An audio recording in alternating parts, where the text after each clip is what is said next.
Hello जी, क्या हाल चाल है। आज हम करने वाले हैं एक ही सवाल करते हैं हमेशा, आज भी एक ही करेंगे। ये डोमेन के ऊपर है जैसा कि दिख रहा है आपको, और ये सवाल जेईई मेंस स्पेसिफिक है।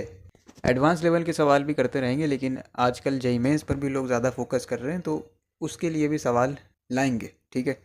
और ऐसा नहीं है कि कोई भी सवाल उठा के ले आएंगे ऐरा गैरा, अच्छे सवाल लाएंगे जेईई मेंस के लिए भी। जैसे कि ये एक सवाल है, इसमें हमसे कहा है कि डोमेन बतानी है इस फंक्शन की। आप लोग पॉज करके ट्राई कर लेना, ऑप्शन एक ही करेक्ट है, देख लेना। और अब मैं बताता हूँ, ठीक है। तो पहली बात, तो डोमेन का मतलब क्या होता है। डोमेन का मतलब सिंपल से यही होता है कि वो सारी एक्स की वैल्यूज़ जिस पर कोई भी फंक्शन वेल डिफाइन है। बेसिकली ये जैसे कि एफ एक्स है, ये किन किन एक्स की वैल्यूज़ पर वेल डिफाइन रहेगा, रियल रहेगा, अनडिफाइन नहीं होगा, तो वो सारी एक्स की वैल्यूज़ ही डोमेन में आ जाती हैं। समझ गए। ये बात तो सबको पता होती है। अब जैसा कि मैंने कहा कि रियल रहना चाहिए एफ एक्स, तो रियल रहने के लिए जैसे कि तुम्हें पता है कि रूट के अंदर चीज़ें नेगेटिव नहीं बनना चाहिए, तभी तो रियल रहेगा, वरना फिर इमेजनरी बन जाएगा, वो कहानी अलग है। तो उसके लिए हम कह सकते हैं कि ये पूरी की पूरी चीज़ जो है रूट के अंदर ये पॉजिटिव रहनी चाहिए। सही बात है। अब बस यही हमें देखना है कि किन किन वैल्यूज़ पर ये पॉजिटिव है, वही चीज़ हमारी डोमेन में आ जाएगी, ठीक है। तो न्यूमरेटर को अगर पहले देखते हैं, तो यहाँ पर तीन फंक्शन दिए हैं, साइन एक्स माइनस ई की पावर एक्स और कॉस एक्स है, एल एन एक्स है। तीनों प्रोडक्ट में दिए हुए हैं, तो हमारा काम ये पता करना है कि ये कहीं नेगेटिव तो नहीं हो रहे तीनों का प्रोडक्ट। फिर डिनोमिनेटर पर अभी आएंगे, पहले इसकी बात करते हैं। देखो, एक एक करके एनालाइज करते हैं, कोई दिक्कत वाली बात नहीं, आराम से करेंगे, सब समझ में आना चाहिए, ठीक है। जैसे कि साइन एक्स माइनस ई की पावर एक्स जो पहला फंक्शन दिया था, उसको मैंने कहा पी है। अब ये अगर तुम ध्यान से देखो तो ये पॉजिटिव भी हो सकता है, नेगेटिव भी हो सकता है, ज़ीरो भी हो सकता है। तो हम ये कह नहीं सकते कि ये क्या है, ठीक। जैसे कि मैंने यहाँ पर लिख दिया है कि this can be positive, negative और ज़ीरो। अभी इसको देखेंगे, ठीक। दूसरे चीज़ पे आते हैं, जैसे कि ये कॉस एक्स है, कॉस एक्स माइनस थ्री है, और इसको क्यों कह दिया है। अब ये चीज़ तुम्हें पता है कि कॉस एक्स की वैल्यू जो होती है वो हमेशा -1 से 1 के बीच होती है, मतलब कि इसकी मैक्सिमम वैल्यू जो होगी वो 1 होगी, उससे ज़्यादा तो हो नहीं सकती। और यहाँ पर ये माइनस का 3 लिखा हुआ है, मतलब कि भाई ये मैक्सिमम भी हो जाए तब भी ये नेगेटिव ही रहेगा। सही बात है। तो हम ये कह सकते हैं कि ये ऑलवेज नेगेटिव है। ये एल्यूमिनियम नेगेटिव नहीं लिखा है, ऑलवेज नेगेटिव, ठीक।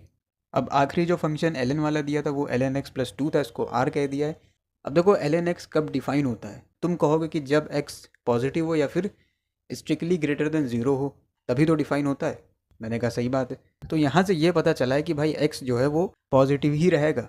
अब इससे तुम दोबारा से इस पे आओ, साइन एक्स माइनस ई की पावर एक्स। अब तुम अगर एक्स पॉजिटिव रख रहे हो तो ये एक्सपोनेंशियल फंक्शन है, जैसे जैसे पॉजिटिव में एक्स बढ़ता जाएगा एक्सपोनेंशियल फंक्शन और ज़्यादा तेज़ बढ़ेगा। और साइन एक्स की मैक्सिमम वैल्यू क्या हो सकती है, 1 हो सकती है।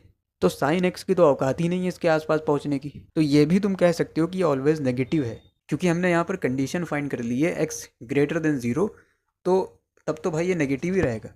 तो इसलिए तुम ये भी कह सकते हो इसको भी कि ये हमेशा नेगेटिव है for x greater than zero.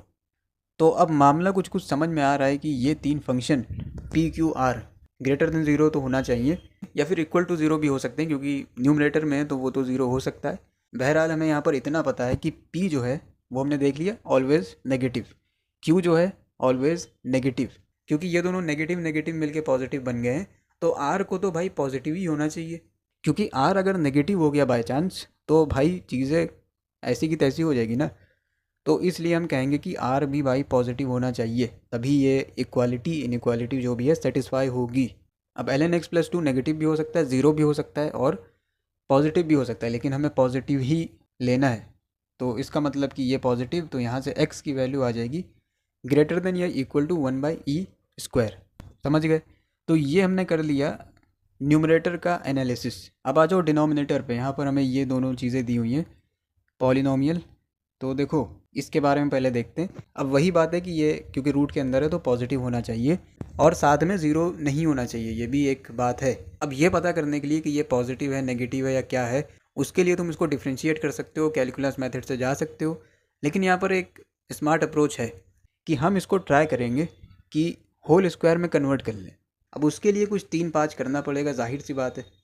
तो करते हैं। देखो, सिंपल है, एक चीज़ बस करना है, वो ये है कि एक्स की पावर 4 ऐसे ही छोड़ दिया, और एक्स स्क्वायर को यहाँ पे माइनस करा है, वहाँ पे प्लस कर दिया, और 1/2 को लिख दिया 1/4 प्लस 1/4, ठीक। इससे फ़ायदा ये हो रहा है कि यहाँ पर जैसा कि तुम देख रहे हो ये बन रहा है एक्स स्क्वायर माइनस 1/2 का होल स्क्वायर, और ये बन रहा है एक्स माइनस 1/2 का होल स्क्वायर। सही बात है। अब तुम्हें बहुत अच्छे से पता है कि स्क्वायर कभी नेगेटिव हो नहीं सकता, तो ये भी ग्रेटर देन या इक्वल टू ज़ीरो होगा, और ये भी greater than equal to zero होगा। और साथ में ये भी है कि ये दोनों चीज़ें एक साथ ज़ीरो भी नहीं हो सकती, तो हम कह सकते हैं कि ये पूरी चीज़ स्ट्रिक्टली ग्रेटर देन ज़ीरो है। अब जो दूसरी टर्म थी इसी के साथ प्रोडक्ट में थी, वो थी 2x माइनस 7 की पावर 30। अब ये तुम पावर देख के बता सकते हो कि ये इवन पावर है, तो ये कभी तो नेगेटिव हो ही नहीं सकता, ज़ीरो हो सकता है, लेकिन कहाँ पर होगा? Always positive. 2x माइनस 7 कभी भी ज़ीरो नहीं होना चाहिए, डिनोमिनेटर में है। तो हम कहेंगे कि भाई x की वैल्यू 7/2 छोड़कर तुम कुछ भी ले लो, ठीक है, बस बात ख़त्म। अब ज़रा चीज़ों को देखो, यहाँ पर x पॉजिटिव था, यहाँ पर 1/e² से बड़ा था, और यहाँ पर 7/2 नहीं लेना था। तो अल्टीमेटली जब तुम सबको देखोगे, कंसीडर करोगे, तो तुम पाओगे कि 1/e² से लेके 7/2 और फिर 7/2 से लेके इन्फिनिटी, मतलब कि option number A is the correct. तो क्या आप कर पाए थे या नहीं कर पाए थे? और कमेंट कर दिया करो भाइयों, क्योंकि यूट्यूब समझता है कि ये कंटेंट नहीं कचरा बना रहा है। तो वीडियो की रीच के लिए और हम ऐसे वीडियो बनाते रहें, इसलिए कमेंट कर दिया करो। बाकी हम मिलते हैं आपसे अगले वीडियो में। Signing out.